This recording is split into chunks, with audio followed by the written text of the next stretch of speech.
nggak sih kalian pas lagi asik scroll TikTok, Instagram, atau Twitter, kalian itu menemukan ada satu postingan dengan kritikan tentang fasilitas umum atau fasilitas kampus. Tapi di isi kolom komentarnya itu malah ada yang bilang kayak gini, hati-hati ketika kamu nanti kena undang-undang ITE loh. Nah, atau siapa sih di sini yang pernah dapat notifikasi kalau data kalian itu bocor gara-gara peretasan server nasional kemarin itu yang baru-baru itu?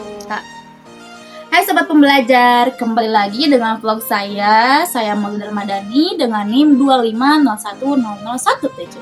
Nah, hari ini kita nggak akan bahas soal teori-teori kaku atau materi-materi dari buku tentang kewarganegaraan. Tapi hari ini kita akan bahas 3 isu nyata di sekitar kita yang membuktikan kalau kewarganegaraan itu bukan cuma upacara hari Senin aja, tetapi bagaimana cara kita itu bertahan hidup di dunia digital. Nah, hari ini kita akan membahas pro dan kontranya secara akademis, tetapi tetap santai nih. Oke, stay tune ya.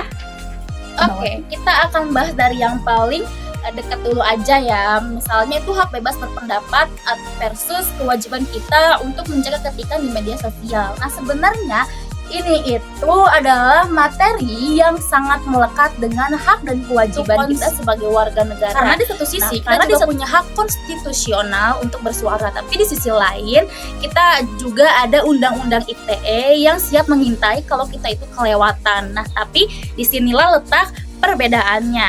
Nah, ada sisi pro dan kontra. Oke, sisi pro-nya itu kenapa sih regulasi ini tuh sangat penting? Nah, kita harus akui tanpa undang-undang ITE, ruang digital kita itu akan seperti hutan rimba. Nah, regulasi ini itu sangat penting untuk melindungi warga negara dari pembunuhan karakter atau cyberbullying seperti fitnah, hoax, dan ujaran kebencian lainnya yang bisa bikin masyarakat itu pecah. Nah, hak kita itu dibatasi oleh hak orang lain yang merasa aman gitu. Nah, sisi kontranya atau kritiknya itu seperti apa sih? Nah, masalahnya di lingkungan sekitar kita itu undang-undang ITE sering dipakai sebagai senjata gitu oleh pihak yang punya kuasa. Nah, buat membungkam kritik yang sah.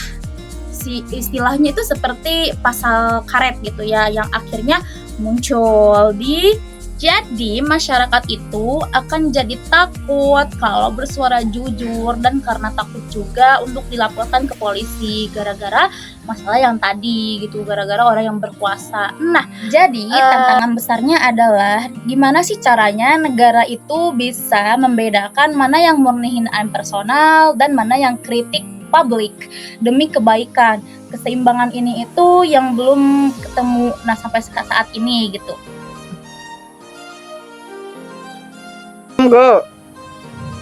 Oke, masuk ke topik yang kedua. Kita kali ini akan membahas tentang wawasan Nusantara.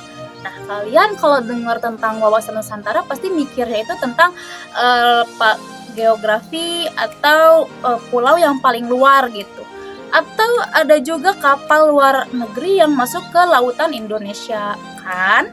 Tapi padahal pada hari ini batas negara kita itu sebenarnya ada di HP kita masing-masing.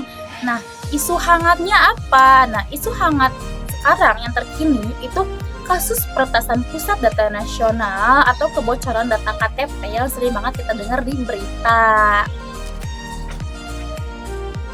Oke, jadi secara pro dan kontranya itu seperti apa? Nah, dalam sisi pro-nya atau urgensi kedaulatan data kita ini seperti apa? Nah, secara akademis, para ahli itu sepakat kalau di Indonesia itu wajib punya yang namanya nasionalisasi cyber atau nasionalisme cyber gitu ya.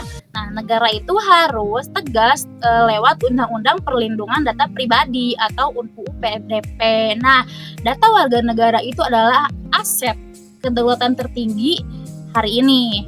Nah, kalau data kita dikuasai oleh orang asing, ketahanan digital kita itu bakal rapuh tanpa perlu ada perang fisik. Nah, kalau sisi kontranya itu seperti apa? Atau kenyataan di lapangannya itu bagaimana? Nah, kritiknya, proteksionisme data di Indonesia itu sering kali pincang ya atau cacat.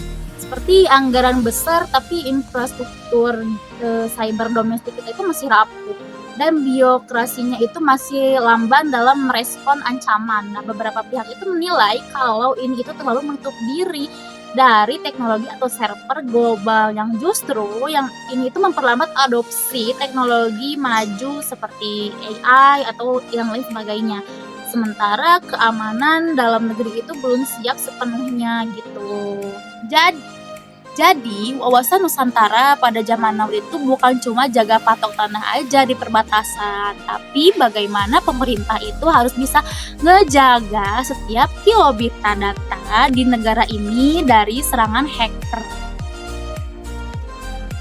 Oke, jadi kita akan masuk ke topik terakhir yang dimana kita akan membahas tentang demokratis. Nah, di sekitar kita itu sekarang ada fenomena unik yang namanya itu no viral, no justice. Oke, nah di suatu kasus hukum kadang baru ditangani dengan serius sama aparat itu kalau udah viral kan di medsos. Nah ini itu adalah bentuk demokrasi atau partisipasi politik digital, tapi apakah ini sehat? Nah, kalau sisi pro dan kontranya itu gimana? Nah, dalam sisi pro-nya itu adalah kekuatan rakyat dan sisi kontranya itu adalah atau sisi gelapnya ya, yang dimana ini itu sangat bertolak belakang gitu. Nah, oke, sisi pro-nya ini adalah sisi positif yang dimana sosial media itu bikin demokrasi itu jadi inklusif gitu ya. Nah, rakyat kecil itu yang nggak punya akses kekuasaan itu bisa viralin masalah mereka dengan langsung gitu, langsung mendapat perhatian publik. Nah, dan dimana medsos itu adalah alat kontrol sosial yang ampuh banget nih buat motong jalur birokrasi yang ribet. Nah, tapi jadi di sisi gelapnya itu apa? Atau kontranya itu seperti apa? Nah, sisi gelapnya itu ngeri banget nih teman-teman. Jadi ruang digital kita itu sering banget atau gampang banget dimanipulasi sama buzzer. Kalian tahu kan buzzer itu kayak semacam atau seseorang yang dibayar untuk memanipulasi sebuah permasalahan yang lagi beredar gitu, dan akunnya itu fiktif. Nah, apalagi menjelang pemilu dan pilkada itu banyak banget buzzernya di mana-mana gitu ya di media sosial. Nah, ditambah lagi literasi digital kita itu masih rendah banget, yang sampai dimana kalau membacanya itu kurang teliti sedikit aja pasti maknanya itu akan berbeda gitu. Nah, ruang diskusi politik di medsos kita ini seringkali isinya itu bukan adu argumen yang sehat, tapi malah adu domba gitu loh, kayak menimbulkan hoax dan saling maki di kolom komentar. Nah, media sosial kita itu bisa jadi berkah juga buat demokrasi, tapi juga bisa jadi bencana kalau kita sebagai penggunanya itu gampang diprovokasi.